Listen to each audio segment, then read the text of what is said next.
आत्ति की प्राप्ति।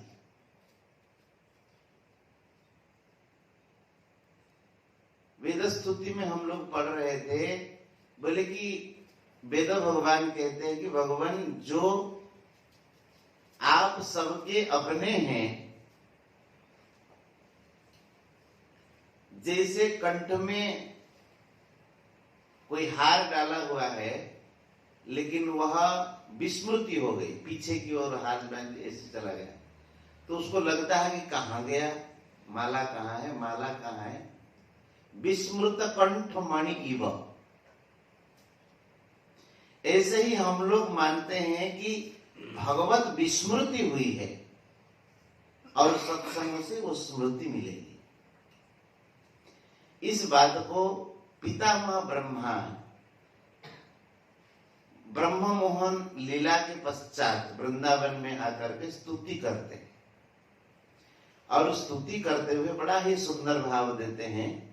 तो आज 2, 3, 4 श्लोक जो भी होगा उसी के विषय में स्मरण करते। अब पिता ब्रह्मा स्तुति करते हुए कहते हैं, नौमीड्यते भ्रवपुषे तडिदंबराय गुंजावतंस परिपीचल सन्मुखाय वन्यस्रजे कवलवेत्र विशान वेणु लक्ष्मश्रिये मृदुपदे पशुपांगजाय।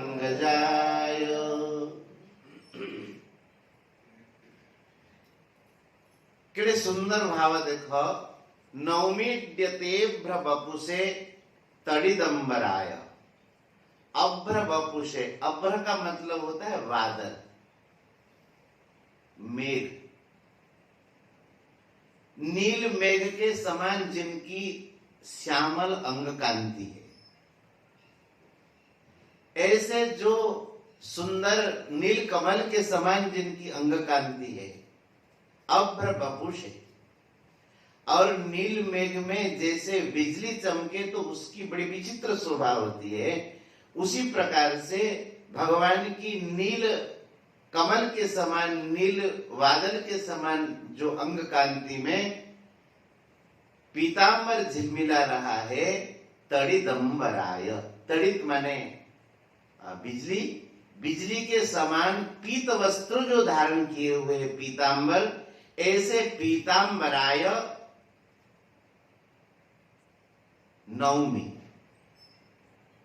भगवान कैसे हैं कि ईड्य, ईड्य माने पूज्य, स्तुत्य, सबके द्वारा भगवान स्तुति के योग्य हैं। अगर किसी की स्तुति करनी है तो भगवान की स्तुति करिए, अन्यथा संतों की करिए। इन दोनों के अलावा अगर किसी की स्तुति की जाती है तो स्तुति बेकार है। ईड्य कौन है? भगवान अथवा भगवान के भक्त हैं। भगवान के भक्त इसलिए पूज्य हैं कि भगवान के कारण ये पूज्य है। हम लोग रामायण से देखते हैं, मोरे मन प्रभु अस विश्वासा, रामते अधिक राम कर दास। भगवान से अधिक भगवान के भक्त हैं। इसका एक दूसरा अर्थ भी है। राम जी से राम जी के दास बढ़ करके हैं। इसका एक दूसरा है, राम जी के दास जो राम से बढ़कर के हुए, किस लिए हुए? राम के कारण राम जी के दास बड़े हुए। रामते माने राम जी के कारण उनके दास जो है बड़े हुए हैं। और बड़ा बनाया किसने? भगवान ने ही बड़ा बना दिया। अब देखो, भगवान इतने बड़े बना देते हैं कि कथा हो रही है जगन्नाथ जी, और सबसे पूछो कि किसकी कथा हो रही है, कहेंगे सत्यानंद बाबा की कथा। तो वस्तुतः सत्यानंद महाराज जी की कथा हो रही है कि जगन्नाथ जी की हो रही है? कथा तो जगन्नाथ जी की। लेकिन भगवान इतने उदार हैं, वे कहते हैं कि मेरी कथा जो कहता है, मैं उनको संसार में सर्वश्रेष्ठ बना देता हूं, उनका मैं प्रचार कर देता हूं।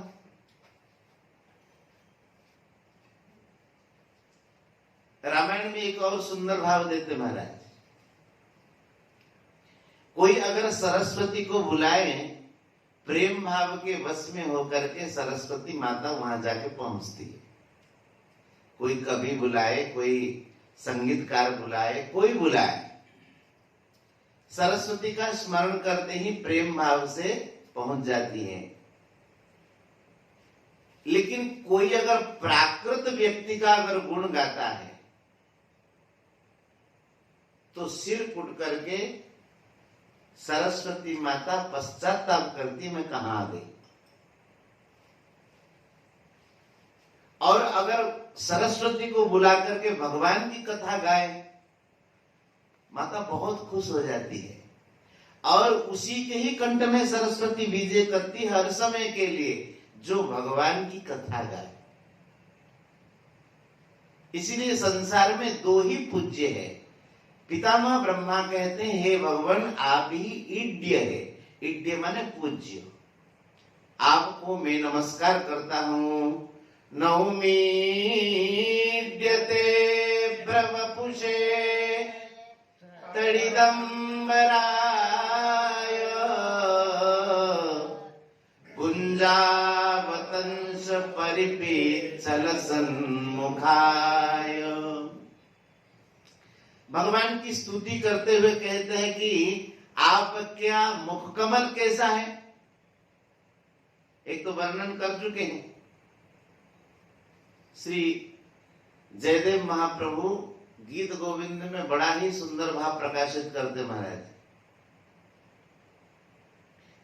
कहते हैं कि भगवान की अंग कांति कैसे है। श्यामल मृदुल कलेवर मंडल मधिगत गौरदुकूलम नील नलिनमिव पीत पराग नील नलिनमिव पीत पराग केसर बल इतमूलम। कहते भगवान की अंग कांति कैसे है, जैसे कोई नील कमल को परिवेष्टित करते हुए पीत पराग सुशोभित हो रहा है, उसी प्रकार से भगवान के नील कमल के समान अंग कांति में ये पीत वस्त्र ऐसे शोभायमान हो रहा है। और भगवान का मुख कितना बढ़िया, चंद्र बदन तो भगवान का बदन है ही, वो कैसे सुशोभित हो रहा है। गुंजावतंस परिपिच्छल सन्मुखाय, गुंजा माला पहने हुए हैं। और जब भगवान वन में जाते हैं, जितने भी ग्वाल बाल वो सब सेवा में लग जाते हैं वन में। मैया यशोदा जो श्रृंगार करके भेजती है भगवान को वन में, सब आभूषणों को उतार करके ग्वाल बाल रख देते हैं। भागवत में इसका स्पष्ट वर्णन है। जब भगवान जाएंगे जंगल में, उनकी शोभा अलग प्रकार की होगी। अब जब वापस लौटेंगे तो अलग प्रकार की शोभा का वर्णन है। ग्वाल बाल भी भगवान से कहते हैं कि कृष्ण, मैया आपको बढ़िया श्रृंगार करके भेज देती है, हमें कभी ऐसा सौभाग्य नहीं मिलता है कि हम भी थोड़ा सा आपका श्रृंगार कर सके। भगवान कहते हैं ले सौभाग्य तैयार है, करो श्रृंगार। तो ग्वाल बाल क्या करते हैं कि वो जो भगवान आभूषण पहने हुए सबको उतार देते हैं और अपने हाथों से आभूषण बनाते हैं। कोई जाकर के सरोवर से पद्म चयन करके ले आता है और उसकी माला बना करके पहनाते हैं। कोई सखा जाकर के गुंजा जानते हो, जो लाल लाल होते, उड़िया भाषा में काईच कहते, तो उसके गुंजा को लेकर के कोई माला बना देता है और उसको पहना देते हैं। और उससे आभूषण भी बड़ा सुंदर बनाते हैं। अवतंस भी एक आभूषण ही है। और मयूर पंख ले आते हैं, वह भी पहरा देते हैं। कोई कोई ग्वाल वाला तो ऐसा होता है, सघन वृक्ष की छाया में बालकृष्ण कहते हैं अब तो थोड़ी नींद आ गई भोजन के बाद, तो एक ग्वाल वाल तकिया बन जाता है, 2-4 ग्वाल वाल नीचे सो जाते हैं और भगवान उनके ऊपर बड़े सुंदर सैया में आराम से लेटते हैं। कोई कोई पंखा जो चलाता है। और वर्णन आता है जब भगवान वापस गोष्ठ में लौटते हैं, गोरज से मंडित होते हैं, इस प्रकार के वन्य पुष्पों से सुशोभित होते हैं, तो ये सब आभूषण प्रकार प्रकार के वन में है। तो वही कहते हैं कि अब वन में जाकर के स्तुति कह रहे पितामह ब्रह्मा, इसीलिए कहते हैं गुंजावतंस परिपिच्छल सन्मुखाय। इन सब आभूषणों से आपका मुख कमल बहुत सुशोभित हो रहा है। पितामह ब्रह्मा कहते कि प्रभु ऐसा नहीं, जंगल में गुंजा तो बहुत होंगे, पुष्प तो बहुत है, लेकिन ऐसे सुशोभित नहीं होते हैं।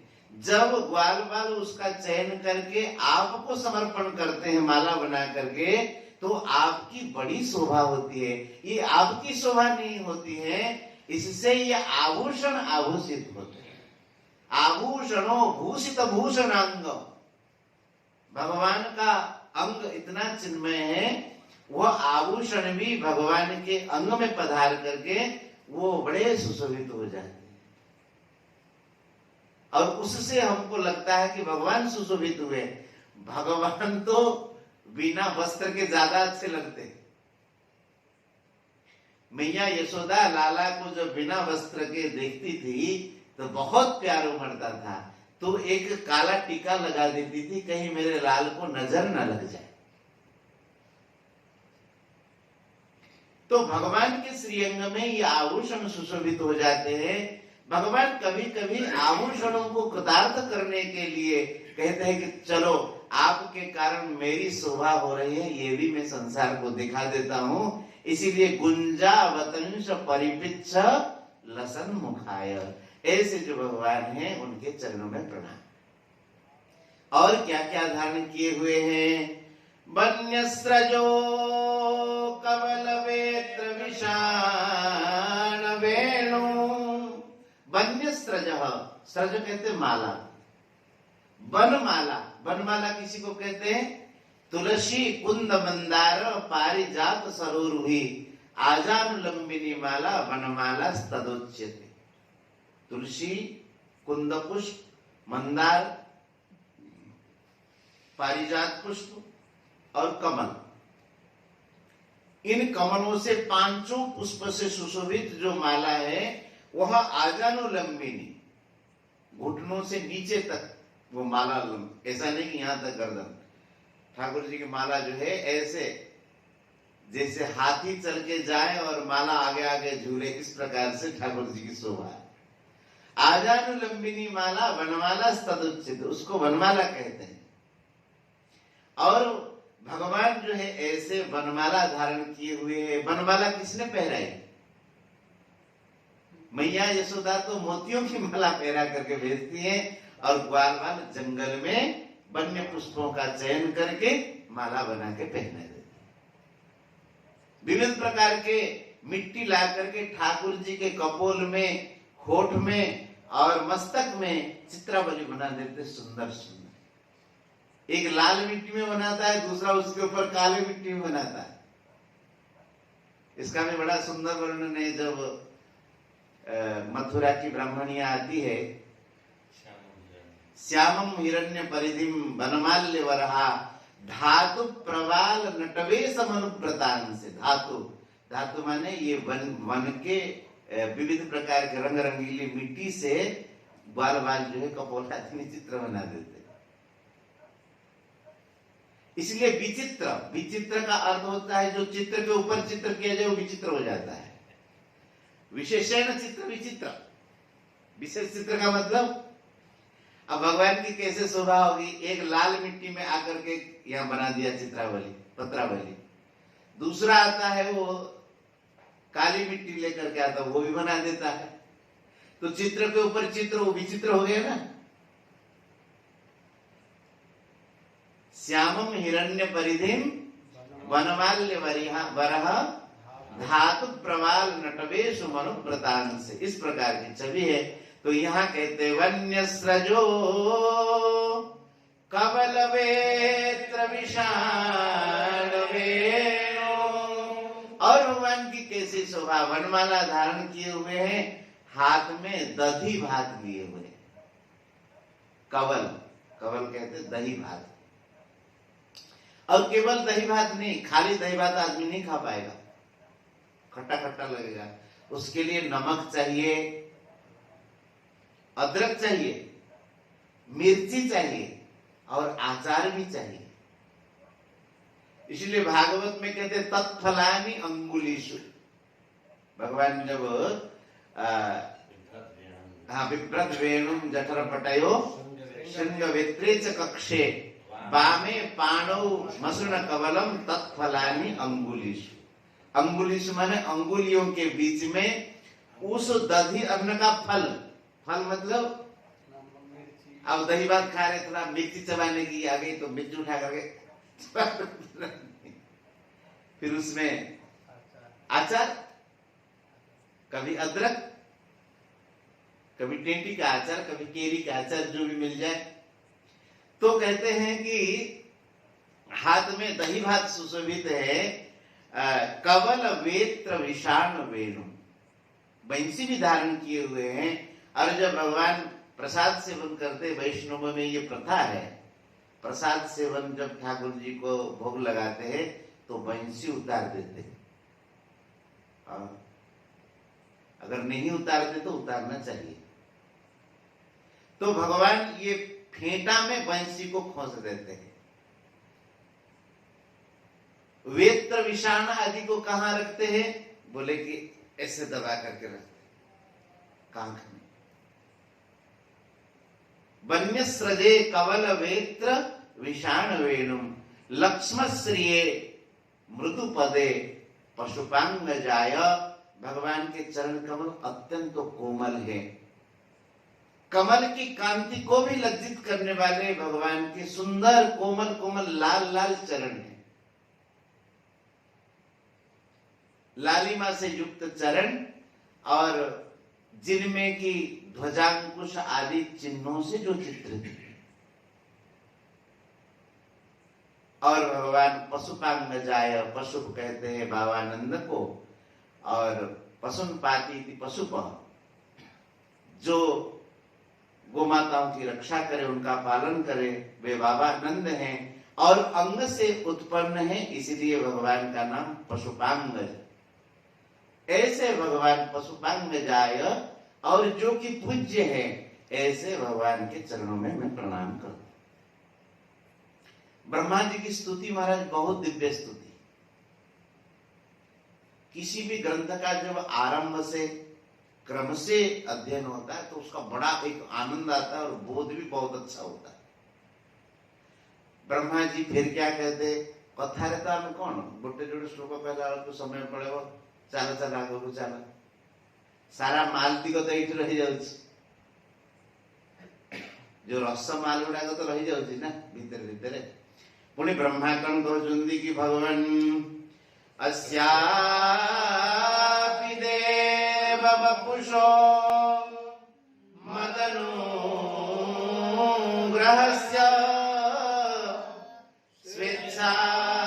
स्वेच्छामयस्य न तु भूतमयस्य कोपि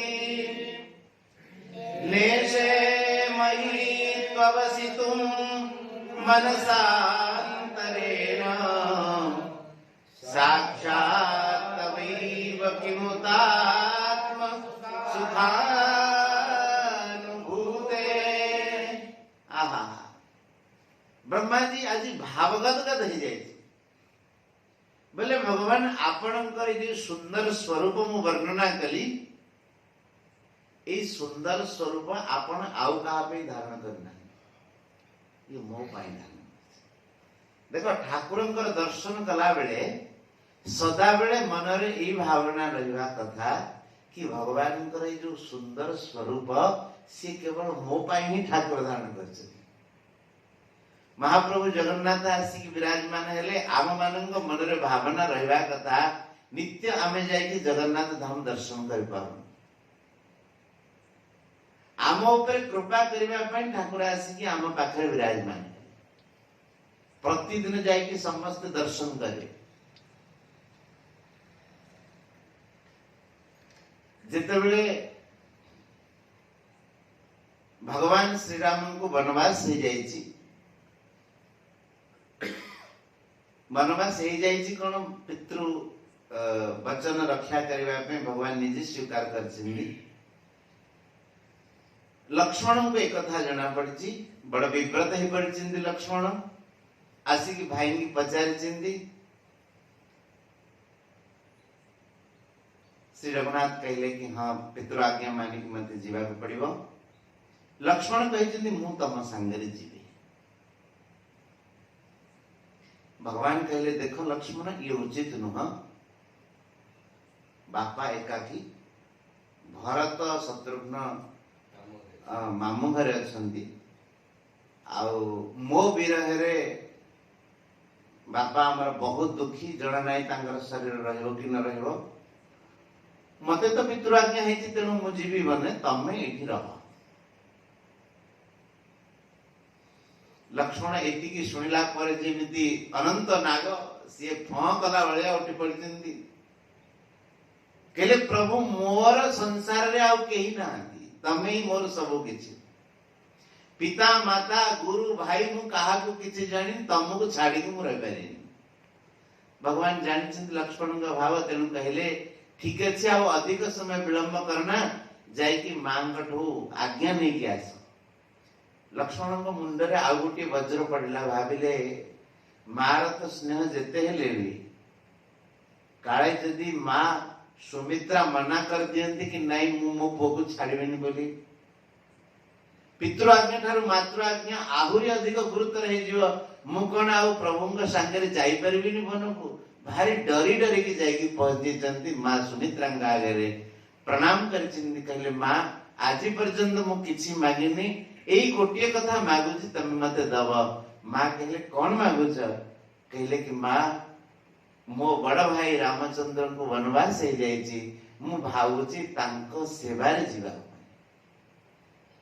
माता सुमित्रा कहले पुत्रवती जुवती जग सोई रघुवर भगति जात सुत होई न तरु बांझ भली बाद बियानी।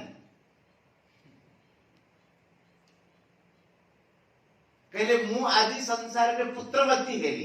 पुत्रवती माने पुत्र तो अनेक जन्म करछिंदी किंतु पुत्रवती कहैबार से ही योग्य रघुपति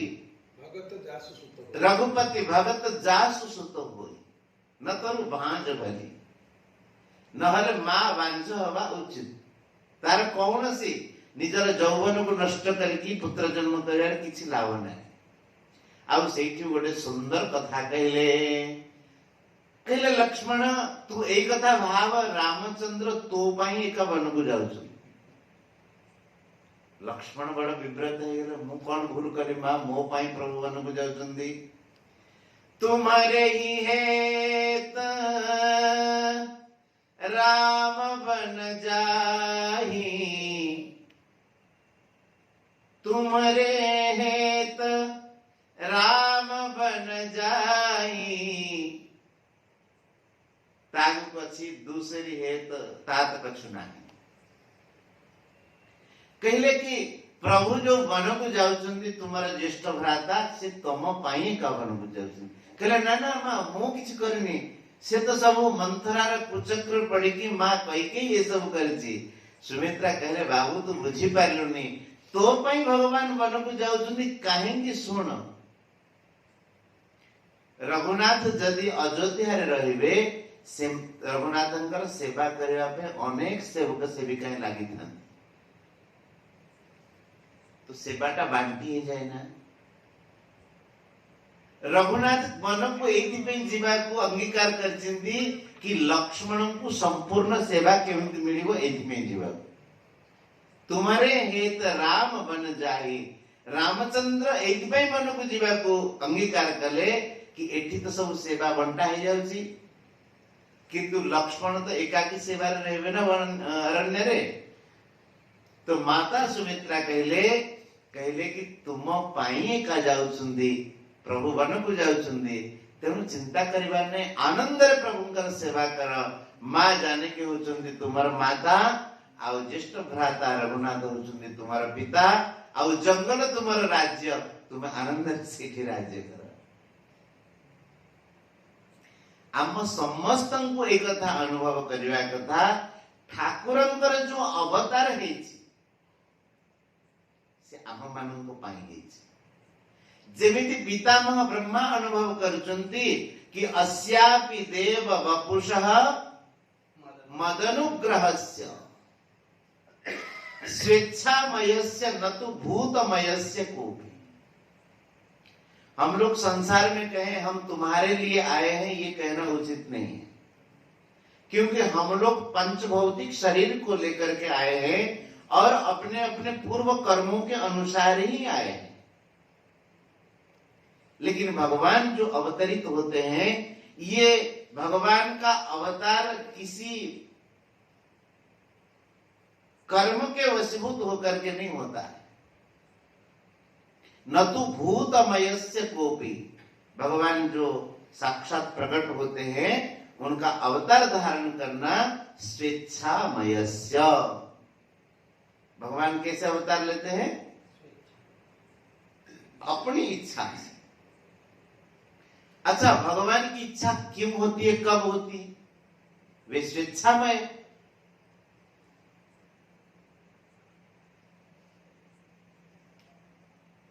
ऐसे कहते भगवान अमना और असंकल्प, उनकी कोई इच्छा नहीं है, आप तो काम है, आत्मा राम है, ऐसा भी कहते हैं। लेकिन वस्तुतः भगवान के भीतर भी इच्छा है। स्कंद पुराण में बड़ा सुंदर कहा है, आत्मा तुराधिकास्तस्य तैव रमणादसौ। भगवान की आत्मा है श्री राधा रानी, और उन्हीं के साथ रमण करने के बाद कारण भगवान का नाम है राधा रमण। आत्मा राधा और राधा में रमण करने के कारण भगवान का नाम है आत्मा राम है। और एक भगवान का नाम है आप्त काम। आप्त काम मतलब जिनकी समस्त कामनाएं पूर्ण हो गई। समस्त कामनाएं क्या है? ये गोपी ग्वाल आदि भगवान के लिए प्राप्तव्य है, इच्छित है। भगवान चाहते हैं मैं जहां रहूं मेरे साथ गोमाता रहे और ये ग्वाल वाल रहे। आगे गाय पीछे पाछे गाय, इत गाय उत गाय, गायन में गोविंद को रही वही भावे। गायन में गोविंद को वसी बोई भावे। आगे गाय पाछे गाय, इत गाय उत गाय, गौवन में गोविंद को वसी बोई भावे। ग्वाल वालों के बिना, गोमाता के बिना भगवान का मन नहीं लगता है। ये भगवान को ये प्राप्त है, इसलिए भगवान आप्त काम है। और भगवान अवतरित इसलिए होते हैं कि इन सबको सुख मिले। इसलिए कहते स्वेच्छामयस्य न तु भूतमयस्य कोपि। भगवान का श्रीअंग स्वेच्छामय है, इसलिए भगवान कहते हैं प्रकृतिम स्वाम अधिष्ठाय संभवामि आत्म मायया। प्रकृति को मैं अपने अधीन कर करके प्रकट होता योग माया से। तो कहते हैं कि भगवान यह जो आप खुद प्रकट हुए हैं, ये किस लिए प्रकट हुए हैं? मदनुग्रह से, मेरे पर अनुग्रह करने के लिए। ब्रह्मा जी पर क्या अनुग्रह किए? आप लोग भागवत में से पढ़ चुके हैं। पितामह ब्रह्मा सृष्टि के आरंभ में तपस्या करते हैं, भगवत आराधना करते हैं, तो साक्षात भगवान का दर्शन होता है, शेष साई भगवान का दर्शन होता है। और भगवान से पितामह ब्रह्मा कहते हैं कि प्रभु सृष्टि बनाने के बाद आप तो भीतर रह जाएंगे कारण के रूप में, और मैं जगत पिता बन करके जाऊंगा, लोग सब मुझे गुरुजी कहेंगे, अभिमान मुझे जल्दी हो जाएगा, अभिमान न हो इसका कोई उपाय करिए। तो भगवान ने चतुश्लोकी भागवत का उपदेश दिया था। बोले इसको बड़े मन योग पूर्वक धारण करो। एतन मतम समातिष्ठ परमेण समाधिना भवान कल्प विकल्पेशु न विमुह्यति करिहिचि। आपके पास भी सृष्टि रचना की जो शक्ति है वो हमारी दी गई शक्ति है, इस चीज को अनुभव करो, धारण करो।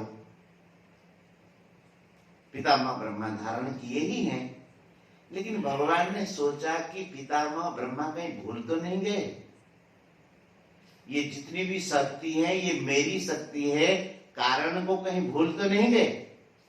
इसीलिए आप ग्वाल बालक के रूप में आप प्रकट हुए वृंदावन में, और मुझे मोहित करने के लिए ये सब लीलाएं आपने की। तो मेरे पर अनुग्रह हुआ कि नहीं? मेरे मन में अभिमान हो जाता कि भाई देखो मैं सब संसार को बनाया, आप जो है बीच बीच में टेस्ट करते रहते हैं, कहीं पितामह ब्रह्मा मुझे भूल तो नहीं गए। और भगवान का अनुग्रह किसको कहते हैं? क्रोधोपि देवस्य वरेण तुल्य। बड़े लोग अगर क्रोध भी करें तो वो वरदान के समान। अपने स्तुति में पढ़ाया था ना, उसको कहते हैं कि जो गुरुजन शिष्यों को उपदेश देते हैं, अपना मान करके उनको शासन करते हैं, स्वबुद्धिया अभद्र रंधनम। स्वबुद्धिया माने ये मेरे ही शिष्य हैं, मेरे ही अनुगत हैं, ऐसा मान करके अगर उनको शासन करते, दंड देते हैं, तो उनका अभद्र रंधन हो जाता है, अर्थात सारा का सारा दोष मिट जाता है। गुरुदेव अगर कहते हैं कि जैसी इच्छा करो, तो समझना चाहिए हमारे से कोई भूल हुई। एक बार मलुक वाले महाराज जी एक घटना सुना रहे थे। कहते अयोध्या से कोई संत आए कोई कार्यक्रम में, उनको ले जाने के लिए। खाक चौक में महाराज जी रहते थे, और तो जो गुरुदेव थे महाराज जी उनके चरणों में गए, बोले कि महाराज संत आए हैं और हम अयोध्या जाना चाहते हैं। तो महाराज जी बोले ठीक है, कोई बुला रहा है, कोई जा रहा है, जाओ, क्या है। वो कोई बुला रहा है, कोई जा रहा है। और विज्ञ पुरुष तो है ही, वो इतने में समझ गए कि गुरु जी की आज्ञा नहीं है, भीतर भाव नहीं है। नहीं तो आदमी सोचेगा ये बढ़िया है, कोई बुला रहा है, कोई जा रहा है। गुरु जी तो इतना पूछते, भाई कौन बुलाए हैं, किस कार्य से जा रहे, बहुत अच्छा, जाओ। नहीं, कोई बुला रहा है, कोई जा रहा है, जाओ, जैसी इच्छा करो। अगर गुरु जी कहते हैं यथेच्छसि तथा कुरु, तो समझना चाहिए कि गुरु जी भीतर से प्रसन्न नहीं है। अगर गुरु दंड देते हैं तो समझना चाहिए गुरु हमारे पर बहुत प्रसन्न है। महाराज आपण पढ़ौଛନ୍ତି, जो पिला आपण कथा मान नथे पछरे बसी कर देबे, ताको आपण बेसी ख्याल देबे। जो पिला पढ़तो ताको तागीद भी अधिक करिवे और पिटिए भी अधिक, कहीं आपण जानते से भलो भाव तैयारी हो। तो पितामह ब्रह्मा कहते कि प्रभु ये जो आपका श्री विग्रह है, आपने हमारे लिए ही धारण किया। अस्यापि देव वपुषो मदनुग्रहस्य स्वेच्छामयस्य न तु भूतमयस्य कोपि। ये पंचभौतिक नहीं है, ये तो स्वेच्छा से आप भक्तों को सुख देने के लिए आप प्रकट हुए हैं, आपकी परम अनुकंपा है। बोले कि भगवान अगर कोई मन से भी इस रूप का चिंतन करना चाहिए वो भी समर्थ नहीं हो सकता, न ईशे नेशे मही त्ववसितुम मनसांतरेण। मनसा, मही माने महिमा, आपकी महिमा को कोई मन से भी अगर चिंतन करे तो भी आपके महिमा का वो पार नहीं पा सकता है, न इसे उसमें समर्थ नहीं हो सकता है। बोले कि भगवान मेरे पर कितनी कृपा है, साक्षात तवैव किमुतात्म सुखानुभूते, साक्षात आपका किसी को दर्शन हो जाए ये तो कैसे संभव हो सकता है। कोई मन से भी आपका चिंतन कर ले, मन में आप उनके चले जाए, ये भी संभव नहीं है। और हमारा कैसा भाग्य है कि आप प्रत्यक्ष हैं और आपका हम दर्शन कर रहे हैं, और शेष साई के रूप में नहीं है, आप ग्वाल बाल के रूप में हैं। कितने सुंदर सहज लगते हैं, गुंजा माला पहने हुए हैं, मोर पंख धारण किए हुए हैं, हाथ में दही भात लिए हुए हैं, कितने सहज ग्वाल बाल के रूप में आप दर्शन दे रहे हैं। भगवान मन से भी जो आपका चिंतन करना दुर्लभ है, आप हमारे सामने हैं, हमारे पर आपका यह अनुग्रह नहीं तो और क्या है। नेसे महि त्ववसितुम मनसांतरेण साक्षात तवैव किम उत आत्म सुखानुभूते है। आत्म सुख में, आत्मानंद में विहार करने वाले आप ग्वाल बाल के रूप में आप क्यों आते हैं? केवल हमारे पर कृपा करने के लिए ही आते हैं। ये जो भगवान का अवतार है इसी के लिए होता है। हम लोग उस दिन चर्चा कर रहे थे ना महाराज, वेद स्तुति में वेद भगवान यही कहते हैं, श्रुतय ऊचुहु, वेद भगवान यही कहते हैं कि भगवान दुरधिगम आत्म तत्व निगमाय तवात्त तनो, जो आपका तत्व है वो दुरधिगम है। दुरधिगम उसका अधिगम करना, उसको जानना अत्यंत कठिन है। तो आप प्राणियों के ऊपर कृपा करने के लिए ही सोचा कि अगर मैं निर्गुण ब्रह्म के रूप में हर समय रहता हूं तो मुझे तो कोई जान नहीं सकता। अच्छा, हम लोग कहते भगवान को प्राप्त करना कठिन है, भगवान को श्रुति कहते हैं कि जो आपका तत्व दुरधिगम है, जिसको जानना कठिन है, उसको बताने के लिए आप अवतरित होते। आप बताइए कठिन कहां कहते? और कहते सोई जाने जेहि देहु जनाई, जानत तुम ही हो जाई। जो भगवान जिनको जना देते हैं वो जान जाता है, और भगवान अपने आप को जनाने के लिए ही प्रकट हुए हैं। अगर हम जानना नहीं चाहेंगे तो भगवान क्या करे? क्या करे बताइए महाराज? दुरधिगम आत्म तत्व निगमाय तवात्त तनो। और केवल भगवान प्रकट नहीं होते, प्रकट होने के बाद भी लीलाएं करते हैं। चरित महामृताब्धि परिवर्त परिश्रमणा, ये इतना चरित्र का विस्तार है भगवत चरित्र का, न तो आज तक किसी ने अंत पाया है, नहीं पा सकता है। हरि अनंत हरि कथा अनंता, कहई सुनहि बहुविधि सब संता। देखो कितना भाव है। हरि अनंत, हरि कथा अनंता। जैसे भगवान अनंत हैं ऐसे उनकी कथाएं भी अनंत, इसलिए कहई सुनहि बहुविधि सब संता। अब देखिए कितना बढ़िया भाव है, सब संता। सब संता मैंने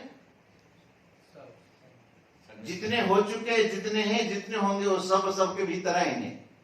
बोले सब संता बहुविधि कहई सुनाई। बहुविधि माने विविध प्रकार से भगवान की कथा कहते और सुनते, कहने के बाद भी कथा आज तक पूर्ण हुई नहीं।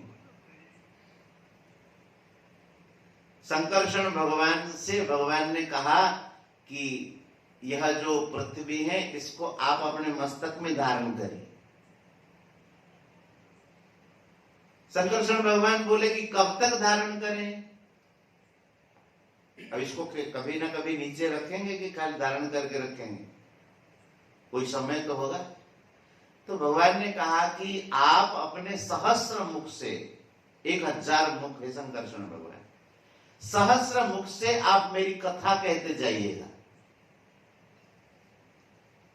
और जो कथा एक बार आप बोल दिए उसको दोबारा बोलना नहीं।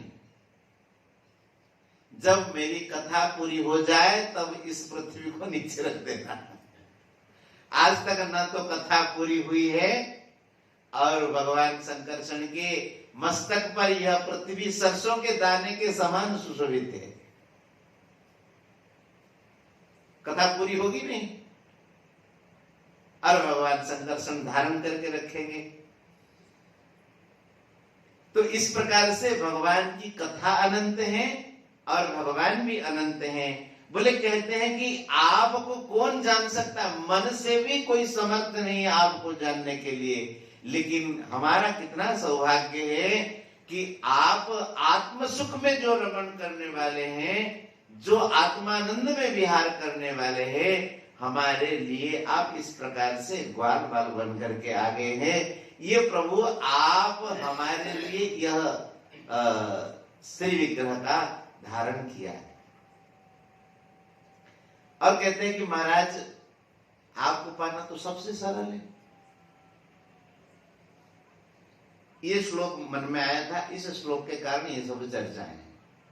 बोले कि आपको पाना कितना सरल है। ज्ञाने प्रयास मुदपास्य नमन्त एव जीवन्ति सन्मुखरितां भवदीयवार्तां स्थाने स्थिता श्रुतिगतां तनुमां मनोभिर ये प्रायसो जितोप्यसितैस्त्रिलोक्याम्। क्या बढ़िया श्लोक है। ज्ञाने प्रयासम उदपास्य, बोले कि ये ज्ञाने प्रयासम उदपास्य, जो भक्त लोग ज्ञान के लिए प्रयास नहीं करते, हमें ज्ञान हो जाए, ब्रह्म ज्ञान हो जाए, आत्मज्ञान हो जाए, इसके लिए प्रयास नहीं करते। प्रयासम उदपास्य, उदपास्य अपास्य माने छोड़ करके, उत उपसर्ग लगा है, उत अपास्य उदपास्य, बोले दूर छोड़ देते, ज्ञान दूर रहो। उत उपसर्ग के साथ अपास्य लगा ना। ज्ञाने प्रयासम उदपास्य, केवल गेट, ये घर के बाहर नहीं, गेट के बाहर, उससे भी दूर। बोले कि चलो ज्ञान प्राप्ति के लिए प्रयास नहीं करते। क्या करते हैं? अब ये हम नहीं कह रहे, ये ब्रह्मा जी कह रहे, परम ज्ञानी। ज्ञाने प्रयास मुदपास्य नमन्त एव, बोले नमन्त एव। एव शब्द निश्चयार्थी का अव्यय है। ये निश्चय का अव्यय मतलब केवल नमस्कार ही करते। हरे नमः, भगवते नमः, केवल नमस्कार ही करते, ज्ञान के लिए प्रयास नहीं करते। केवल क्या करते हैं? नमस्कार। प्रणाम मात्र के खंडई दुरित सरस हुई मन, जन्म मरण फंद कटि जाए, कटे कर्म बंधन, जन जन मध्य उपजे विरति, आनंद फल फलई सुख शांति लभीन मनुष्य परम पदे बसे। ये नमस्कार किसको कहते? इसमें बड़ा भाव है। बोले नमन्त एव, केवल नमस्कार ही करते। ज्ञान के लिए प्रयास दूर छोड़ दिया। साधन क्या है? नमन्त एव। इसमें एक शब्द देखो, तनु वांग मनो भी नमंत एव। तनु माने शरीर से, वांग माने वाणी से, और मनो भी माने मन से। शरीर से भगवान को दंडवत प्रणाम, साष्टांग या अष्टांग।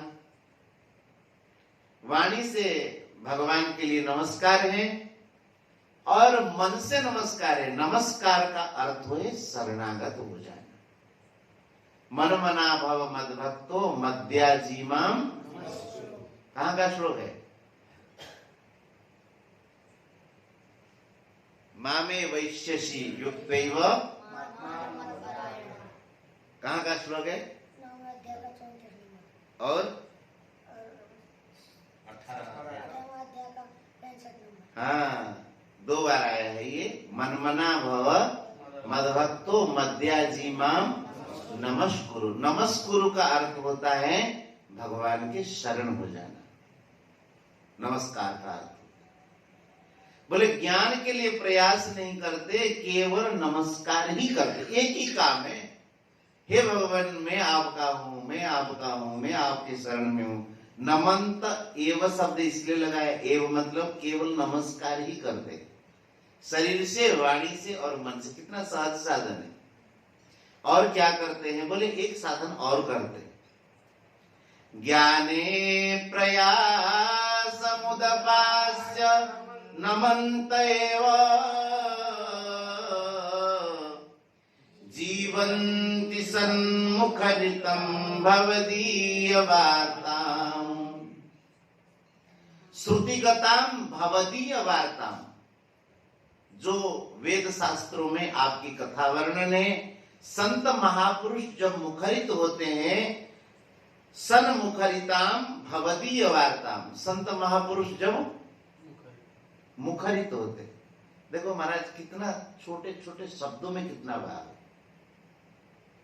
एक बोलना, एक मुखर होना, दोनों में फर्क है। एटा मुखर है महाराज जी कहते मुखरा शब्द प्रयोग कर दिया। मुखरा, मुखर अर्थ,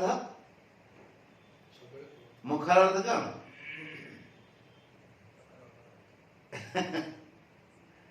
ऐसे तो देखा जाए तो ज्यादा बोलने वाला है, लेकिन मुखर का अर्थ यह होता है कि बोलने का जब विशेष भाव उद्गम हो, उसको रोके तो रुके नहीं, उसको कहते मुखर होना। समझ में आया ना? जैसे कहते परिवेश उत्सव मुखर हो गया, ऐसा उत्सव हो रहा है कि कोई रुकना चाहिए, अब बंद करो बंद करो, बोले नहीं नहीं चलने दो, उसको मुखर होना कहते हैं। समझ में आई? एक बोलता है और बोलने पर अब रोक दो, तुरंत रोक देगा, लेकिन जो मुखर होगा, मुखर होने पर वो रुकेगा नहीं, उसको कहने का वेग आ रहा है, वो मुखर होना। और संत महापुरुष सामान्य आदमी के जैसे मुखर नहीं होते, जो आया बोलता गया, ऐसा नहीं, अनर्गल नहीं, अर्गला से मुखर केवे होती जब उनके भीतर बहुत ज्यादा भगवान की कथा कहने की इच्छा है। कभी कभी महाराज ऐसे गुरुजनों के मन में आता है कि इतना भाव आ रहा है, कोई सुनने वाला तो हो, तो समझना चाहिए उनके भीतर कथा का जो है आनंद का प्रवाह उमड़ रहा है। उस समय जो वो कहेंगे बहुत ही आनंददायक कथा कहेंगे। अब पौनस विद्या मारी की पौनस पचिवा जो कम सेटा एते आनंद मुखर हो पारिबे।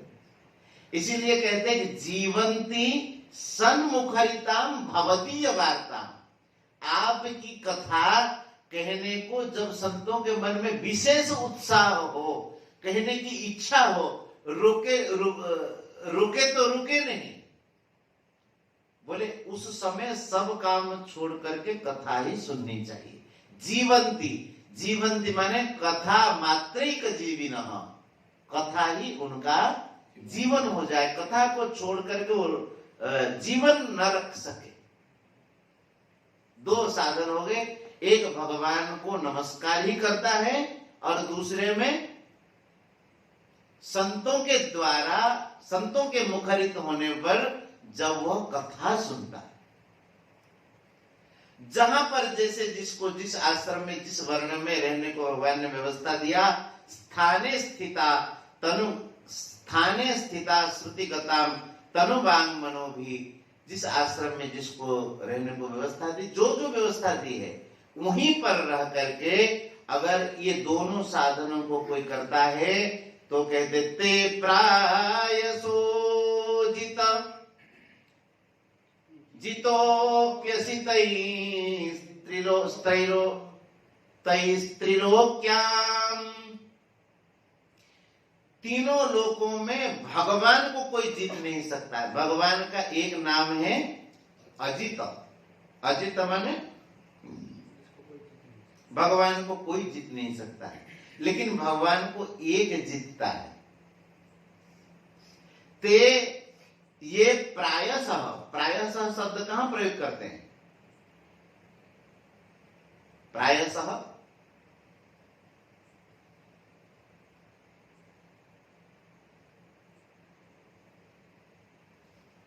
शब्द कहां प्रयोग करते हैं? जैसे कहते हैं कि काम हो गया, प्रायशः काम हो गया। प्रायशः मतलब थोड़ा बहुत नहीं, एक आधे कोई बच गया तो बच गया, पूरा हो गया काम। तो प्रायशः शब्द में भी भाव है।